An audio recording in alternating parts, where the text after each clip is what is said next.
Which of the following is basic processes, క్రింది వాటిలో మౌలిక ప్రక్రియలలో ఒకటి ఏది? మనం already we are discuss about the fundamental process or basic process. మౌలిక ప్రక్రియ లేదా ఎలిమెంటరీ ప్రాసెస్ అని కూడా పిలుస్తారు. మౌలిక ప్రక్రియ లేదా ఫండమెంటల్ ప్రాసెస్, బేసిక్ ప్రాసెస్ ఇవన్నీ ఒకటే అర్థాన్ని ఇస్తాయి. మరి మౌలిక ప్రక్రియలో ఒకటి ఏంటి అని గమనించినట్లయితే చూడండి, ఇక్కడ దీన్ని మనము చూద్దాం. ఏ సైన్స్కైనా సరే మనం సైన్స్ డెవలప్ కావాలి అని అంటే, సైన్స్ జరగాలి అని అంటే బేసిక్ ఉండాల్సింది పరిశీలన అని మనం ఇందాకనే మనం చర్చించినాం. సో కాబట్టి మౌలిక ప్రక్రియలో ఒకటి ఏంటంటే observation. This is the answer, direct answer ఒక రకంగా చెప్పాలంటే.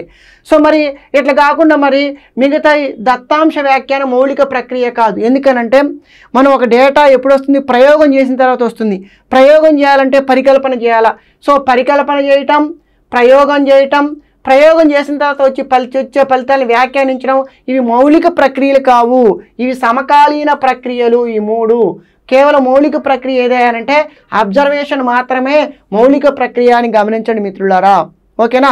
సో ఇక్కడ మనం గమనించాల్సిన క్రింది వాటిలో మౌలిక ప్రక్రియలు ఒకటి ఏదంటే దత్తాంశ వ్యాఖ్యానం కాదు, పరికల్పన ప్రతిపాదన కాదు, ప్రయోగం చేయడం, ఇవన్నీ కూడా సమకాలీన ప్రక్రియలు.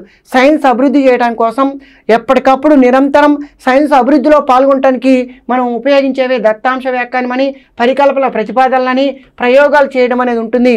అంతేగాని ఈ యొక్క ఇవన్నీ కూడా సెకండరీ అనమాట, సమకాలీన ప్రక్రియలు.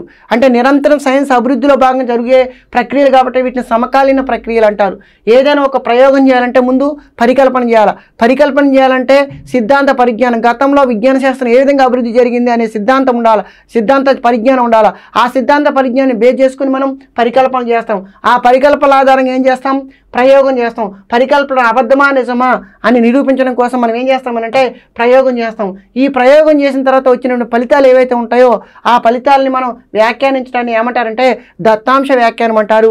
ఈ మూడు కూడా ఏమంటారంటే సమకాలీన ప్రక్రియలు అంటారు. కానీ అసలు బేసిక్ సైన్స్కి సంబంధించిన మౌలిక ప్రక్రియ, ఓకేనా, బేసిక్ ప్రాసెస్ ఏంటంటే బై అబ్జర్వేషన్, అంటే పరిశీలన ద్వారా మాత్రమే సైన్స్ అనేది డెవలప్ జరుగుతుంది అని మీరు అందరూ కూడా గమనించండి మిత్రులారా.